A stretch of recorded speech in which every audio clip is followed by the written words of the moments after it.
This video is inspired by the book Worlds Beyond the Poles: Physical Continuity of the Universe. This book was published in 1959. These days the book sells on eBay for around $500. I was blown away by this book. If you research stuff like Flat Earth or Hollow Earth, you have to read this book. Let me read the first page of the book, which is very telling. The following pages contain the first and only description of the realistic universe of land, water, oxygen and vegetation, where human and other forms of animal life abound. This is not a work of fiction, nor is it a technical analysis of anything. It is a simple recital of fact, which transcends the most elaborate fiction ever conceived. It is diametrically opposed to the assumptions and mathematical conclusions of theorists and technicians throughout the ages. It is truth. These pages describe the physical land routes from the Earth to every land area of the universe about us, which is all land. Such routes extend from beyond the North Pole and South Pole, so-called ends of the Earth, as agreed by theory. It will here be shown that there are no northern or southern limits to the Earth. It will thereby be shown where movement straight ahead from the pole points and on the same level as the Earth permits of movement into celestial land areas appearing up or out from the Earth. A basic version of this book was written and has been expounded at American universities between 1927 and 1930. Since then, the US Naval Research Bureau and the US Navy have conclusively confirmed the work's principal features. Since December of 1928, US Navy polar expeditions have determined the existence of land extent beyond both pole points, out of bounds of the assumed isolated globe, Earth as postulated by the Copernican theory. On January 13 of 1956, as this book was being prepared, a US Naval Air Unit penetrated the extent of 2,300 miles beyond the assumed South Pole end of the Earth. That flight was always over land and water and ice. For very substantial reasons, the memorable flight received negligible press notice. The United States and more than 30 other nations prepared unprecedented polar expeditions for 1957 and 1958 to penetrate land now proved to extend without limit beyond both pole points. This work provides the first account of why it is unnecessary to attempt shooting up or out from the terrestrial level for journey to any of the astronomically named celestial land areas. It relates why such attempt would be futile. These pages present evidence that the same atmospheric density of this Earth prevails throughout the entire universe. Such a feature proves that, except for the presence of a gaseous sky envelope and underlying oxygen content equivalent to that of the Earth, we could never observe the luminous celestial areas designated as a star or planet. The observed luminous areas of the universe about us represent celestial sky areas, and they are as continuous and connected as all areas of this Earth's continuous and connected sky. Hence, it is shown that there are no globular or isolated bodies to be found throughout the entire universe. They are elements of lens deception. This work is radically and rightfully opposed to astronomical conclusions of all ages. It depicts the illusion developing from all telescopic observations and photographs. It clearly explains and vividly illustrates why those lens-developed illusions have been mistakenly accepted as facts. This work projects man's first understanding of the factual and endless universe, which contains human life throughout its vast length and width, regardless of all abstract theory to the contrary. This book claims to be non-fiction based on facts. Endless land with human life beyond poles?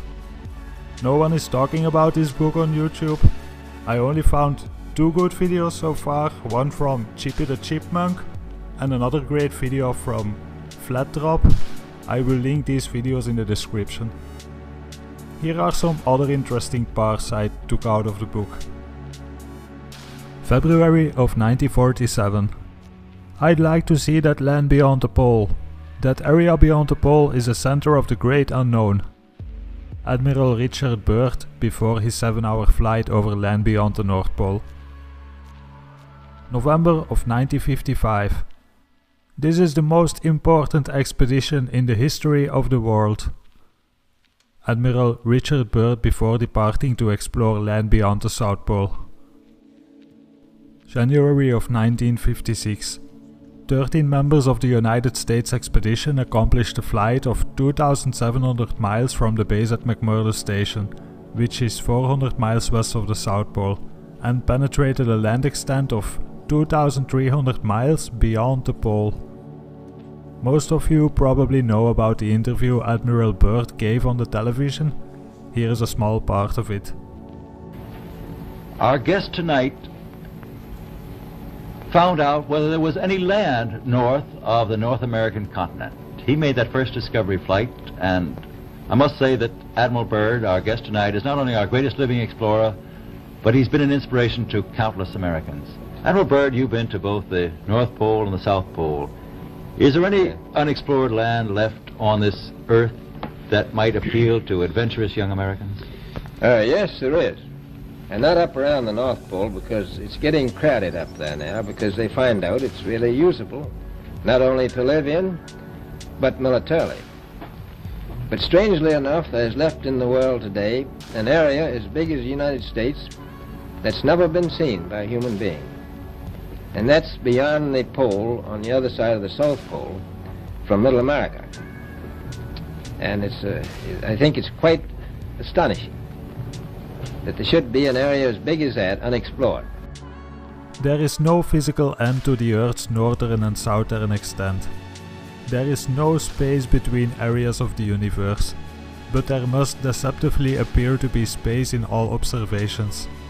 That apparent space results from the illusory globularity and isolation of the celestial sky areas.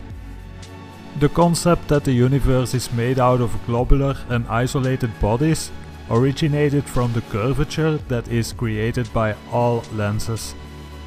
The bodies are an illusion. The ancient conclusion of Galileo that luminous celestial areas are isolated from each other and are circling in space was founded on the inescapable errors of lens functioning. The circling movement is an illusion. In an endless land and sky universe, the undulating or billowing of luminous sky gas must deceptively appear as a circling or ellipsing movement. The deceptive appearance develops from the fact that such gaseous sky movement is detected by a circular lens. Under the mobile sky gas, which extend throughout the celestial realm, there is undetectable but very factual land, water, vegetation and life like on this earth or realm. Optical illusions result from the function of the human eye lens, and all photographic and telescopic lenses are patterned after the optic lens. Lens function demands lens convergence, which causes the deceptive curvature created by the lens into a disc-like proportion reflecting the roundness of all lenses. Every area of the Earth's continuous and unbroken outer sky surface would express the identical deceptions when observed and photographed from high altitude and from celestial land areas. In 1927, science was without knowledge that any terrestrial sky area would be luminous when observed from beyond the sky. The first observation and photograph was archived by Professor Auguste Piccard in 1931. I made a video about him recently. Piccard had not archived sufficient altitude for a completely dark stratosphere background, which would probably express outer sky luminosity. That disk development, which was referred to as an upturned disk, was partial only because sufficient distance had not been achieved from the gaseous sky area. Photographs that were taken in 1946 with V2 rockets at an altitude of around 65 miles showed a deceptive disc-like and isolated sky area over White Sands, New Mexico and adjacent territory. These rocket camera photographs at greater altitudes hold most sensational confirmation of physical continuity. The stars and planets are connected luminous celestial sky areas with underlying land. The Earth cannot be circumnavigated north and south. A few around the world flights have contributed to popular misconception that the Earth has been circumnavigated north and south. All progressive movement beyond the pole points leads beyond the assumed end of the globe Earth, and that land beyond constitutes a land connection with the celestial. The connecting land appearing up or out from terrestrial points other than the poles is attainable by movement straight ahead from the imaginary pole points. This is not 1927. The existence of worlds beyond the poles have been confirmed by US naval exploration during the 30 years since then. According to this book, this is an illustration of the universe. Understand that this is not a shape of the real universe, but it illustrates how we see the universe. The way our eyes work creates this illusion. Here is another illustration. We live on the bottom on the terrestrial land surface, and above us is a layer of air and oxygen. Above that we have curved parts that represent the sky areas, which are luminous when viewed from above. Above that we have the stratosphere, and above that we have the celestial level that is the same as the terrestrial. As above, so below. Since up is always relative, our celestial cousins look up or out through their inner blue sky as we do through ours, and behold the same nightly star pattern that we witness. Contrary to popular misconception based on the illusory shooting up or out from any location of the terrestrial or celestial would take the explorer away from the universe structure and project him into infinite space. Place your thumb on the illustration's stratosphere section, then draw it towards you. That will describe where the space explorer would go. If he did not land back on some land area of the terrestrial, he would be completely lost in space wherein the universe was constructed. Or he would be projected up on some terrestrial area, remote from the point of flight origin. Any spaceship launched, and there is no doubt that it could be launched, would either be lost in space infinite or be returned to some area of the Earth. The universe is so ordered that power increase to overcome the arc of flight would precipitate the spaceship away from the universe.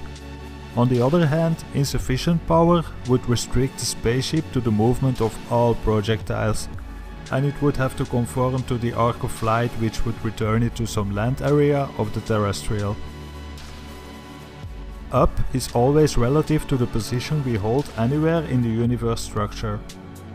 When we stand on the land up there, this terrestrial land we have left behind will have to appear to be up to our observation from a celestial area. Sitting in the nose of a rocket that is at an altitude of 500 miles from Earth's surface will have lost sight of where it entered the dark stratosphere. Then, wherever we look, we will observe the luminous points astronomically designated. As we look at the sky area covering the land surface we departed from, there will be seen the same luminous points that envelop us from every angle of observation. Then, as altitude is increased, the lights of the celestial will bear no areas. And as the universal skylight will not be arranged in a greater relation of up, the lights of the terrestrial sky direct course over and under our rocket, but will appear at every angle. Up is in fact everywhere. The so-called heavens above are everywhere. The factor of ice covering for polar areas results from the positions of such areas in relation to the universe whole, and from the distribution of magnetic forces throughout the universe. The magnetic dispensation varies in accordance with the natural laws governing its universal distribution. The scripting material dealing with Antarctica mentions that penguins and whales abound in this previously assumed desolate area of ice and eternal darkness, and that the mountains hold a fortune in coal and ores. As land, mountains, minerals and animal life are found to constitute the Antarctic area this side of the South Pole, land, vegetation and life are to be found as progress is made beyond the pole. At that particular pole point and for a distance beyond are experienced the most intense winds and blizzards, which act as a barrier to progress beyond the Earth. Such conditions seem to be an expression of divine will, which demands that terrestrial man be receptive to cosmic values before he is permitted to penetrate the ice barrier. Beyond the barrier will be found a warmer climate with land and waterways. And it is there that celestial cousins await terrestrial man's arrival. And if one asks how far beyond, it will suffice to record that the distance is negligible with modern transportation speed. The universe is not constructed in the manner of an enormous pinwheel, nor is any area thereof globular or spherical in reality, nor is any area isolated from its neighboring area. Areas of the flywheel universe as shown in this illustration could readily be drawn to the cylindrical. Then every connected land area of the celestial and the terrestrial could be undulating through the power of every area's magnetic energy.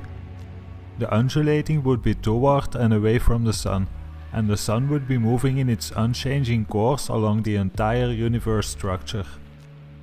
The Sun's continuous movement along the universe course would at one season of our terrestrial year be toward the terrestrial area, at another period of the year it would be moving away from the terrestrial areas. There is land under all celestial and terrestrial skylight. There are no globular bodies in motion. Ever-active sky gases are responsible for all detected motion which the lens detects. They also influence the spectrum. Duality of gas motion can exist, but duality of bodies can never exist. This was embraced as early as 1927. It was disclosed that every sky area of Earth would, through the motion of gaseous content, deceptively appear to be circling or revolving.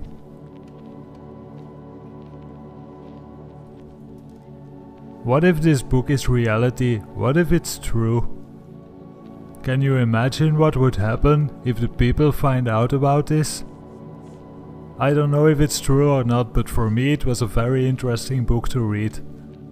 I made this video so that you know what the book is about, and I hope some more people will read it and maybe make a video about it. Anyway, big thanks to watch it. Before I go, one more thing I want to say.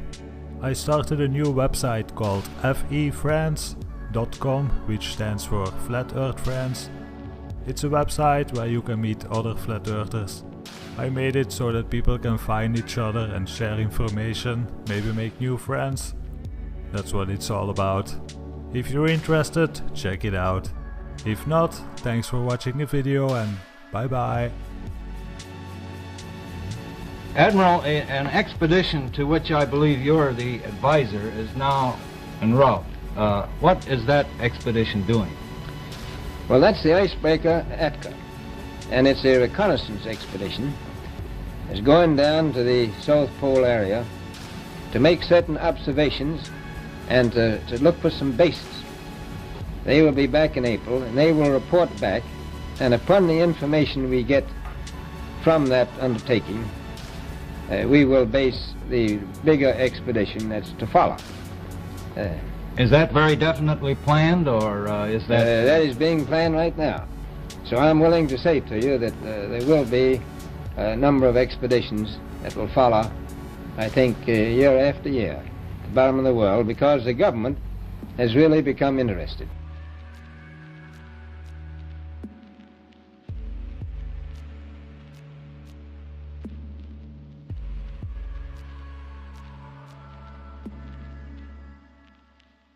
of fiction, nor is it a technical analysis of anything. It is a simple recital of fact which transcends the most elaborate fiction ever conceived. It is diametrically opposed to the assumptions and mathematical conclusions of theorists and technicians throughout the ages. It is truth. These pages describe the physical land routes from the Earth to every land area of the universe about us, which is all land. Such routes extend from beyond the North Pole and South Pole, so-called ends of the Earth, as agreed by theory. It will here be shown that there are no northern or southern limits to the Earth. It will on January 13 of 1956, as this book was being prepared, a US Naval Air Unit penetrated the extent of 2,300 miles beyond the assumed South Pole end of the Earth. That flight was always over land and water and ice. For very substantial reasons, the memorable flight received negligible press notice. The United States and more than 30 other nations prepared unprecedented polar expeditions for 1957 and 1958 to penetrate land now proved to extend without limit beyond both pole points. This work provides the first account of why it is unnecessary to This video is inspired by the book Worlds Beyond the Poles, Physical Continuity of the Universe. This book was published in 1959. These days the book sells on eBay for around $500. I was blown away by this book. If you research stuff like Flat Earth or Hollow Earth, you have to read this book. Let me read the first page of the book, which is very telling. The following pages contain the first and only description of the realistic universe of land, water, oxygen and vegetation, where human and other forms of animal life abound. This is not a work of thereby be shown where movement straight ahead from the pole points and on the same level as the Earth permits of movement into celestial land areas appearing up or out from the Earth. A basic version of this book was written and has been expounded at American universities between 1927 and 1930. Since then, the US Naval Research Bureau and the US Navy have conclusively confirmed the work's principal features. Since December of 1928, US Navy polar expeditions have determined the existence of land extent beyond both pole points. Out of bounds of the assumed isolated globe, Earth as postulated by the Copernican theory. Attempt shooting up or out from the terrestrial level for journey to any of the astronomically named celestial land areas. It relates why such attempt would be futile. These pages present evidence that the same atmospheric density of this Earth prevails throughout the entire universe. Such a feature proves that, except for the presence of a gaseous sky envelope and underlying oxygen content equivalent to that of the Earth, we could never observe the luminous celestial areas designated as a star or planet. The observed luminous areas of the universe about us represent celestial sky areas, and they are as continuous